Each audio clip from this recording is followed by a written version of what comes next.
Sarot mengatakan ada permusuhan di antara keluarga mereka, tetapi anak-anak mereka saling mencintai yang tidak bisa mereka abaikan.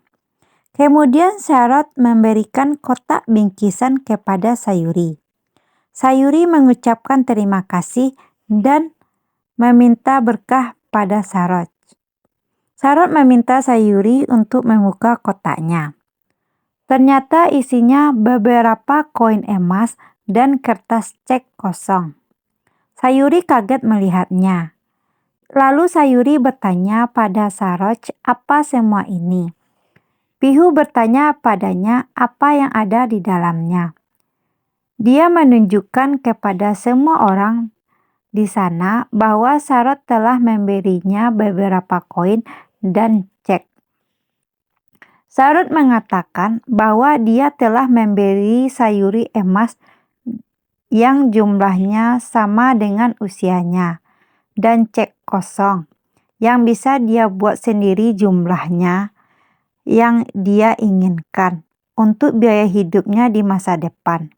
Sarot juga memberikan kunci rumah dan Sarot menambahkan bahwa rumahnya di Mathura memiliki rumah yang sangat bagus dan dia ingin keluarga Sayuri pergi dan tinggal di sana. Sayuri kaget dan mengatakan bahwa dia tidak akan mengambil uang dari mereka. Indriani kaget. Sarot bertanya padanya kapan mereka akan meninggalkan rumah ini. Sayuri mengatakan bahwa dia mengira Chiru adalah putra kesayangan, tapi dia salah, dan cintanya tidak untuk dijual. Sarot marah, lalu Chiru bertanya pada Sarot, apakah dia berbicara dengan tenang. Sarot menolak. Dadaji mengatakan bahwa apa yang dilakukan Sarot semuanya salah, dan perkataannya sama dengan merendahkan orang lain. Sarot menyalahkan Sayuri dan mengatakan semua yang terjadi karena Sayuri dan berawal pada waktu masa lalu di saat dia berkelahi dengan Kanha. Indriani mengatakan kejadian di masa lalu saat anak mereka yang masih kecil berkelahi tidak ada hubungannya dengan masa sekarang.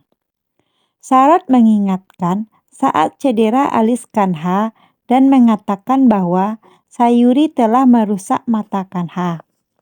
Indriani mengatakan bahwa Sayuri mengalami cedera kepala saat itu dan ayahnya merawatnya selama 2 hari. Sayuri mengingat Kanha melarikan diri menyambar bonekanya. Kanha mengatakan dia tidak ingin mengembalikannya. Sayuri mengatakan dia tidak berbagi kelereng dan layang-layangan dan mengingatkan barang orang lain. Ketika dia tidak bisa memberikan apapun, mengapa dia mengambil barang orang lain? Mereka lebih lanjut mengingat Sayuri dan Kanha berkelahi satu sama lain dan melukai diri mereka sendiri. Sarot bergegas membantu Kanha, sementara Chiru membantu Sayuri. Sarot meminta Chiru membawakan obat untuk Kanha. Chiru bilang dia akan membawa obat-obatan untuk keduanya. Tiba-tiba Kanha provokasi Sarot untuk menghukum Sayuri yang membuat dia berdarah. Sayuri mengatakan bahwa dia mengeluh kepada ibunya, bahwa dia mengeluh kepada ayahnya yang akan menghukumnya. Kanha mengatakan bahwa dia akan mengeluh kepada ayahnya. Sayuri mengatakan bahwa ayahnya adalah bos dari ayahnya Kanha. Jadi, ayahnya Kanha akan mendengarkan ayahnya sebab ayahnya adalah bos. Mendengar itu, Sarot marah dan mendorong Sayuri pergi.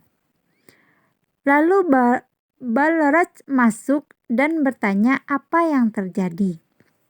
Sayuri mengatakan bahwa Kanha telah melukai kepalanya.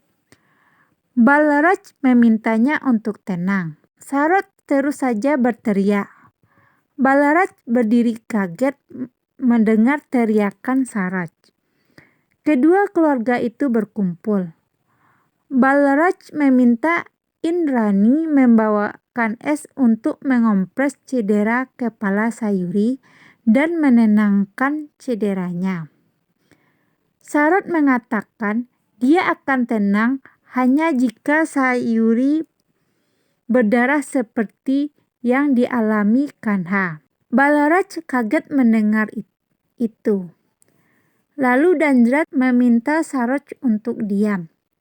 Dia bilang dia tidak akan diam dan menuduh Balraj menyalahgunakan persahabatannya dengan Dandrath dan menjadikannya ia kaya raya.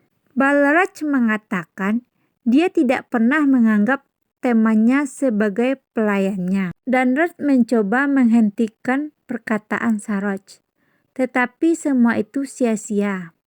Sarot melanjutkan tuduhannya, suaranya semakin keras dan menuntut pembagian keuntungan yang sama dan rumah Dandrath atau membebaskan Dandrath dari perbudakannya. Balraj gagal membela dirinya sendiri. Sarot mulai mempermalukannya. Indrani marah kepada Sarot penghinaan terhadap suaminya dan menamparnya. Semua orang di sana berdiri kaget melihat itu. Indrani bilang dia menghormati Sarot. Tapi bukan berarti Sarot bisa menghina mereka dan berbicara omong kosong. Dia memintanya untuk pergi dari rumahnya. Dari kilas balik, Indrani mengatakan Sarot masih serakah dan bangga dengan kekayaannya. Tetapi kekayaannya tidak akan tinggal bersamanya untuk selamanya. Sarot memintanya untuk menerima kesepakatan atau menghadapi konsekuensi yang mengerikan. Indrani membantah menerima permintaan tersebut.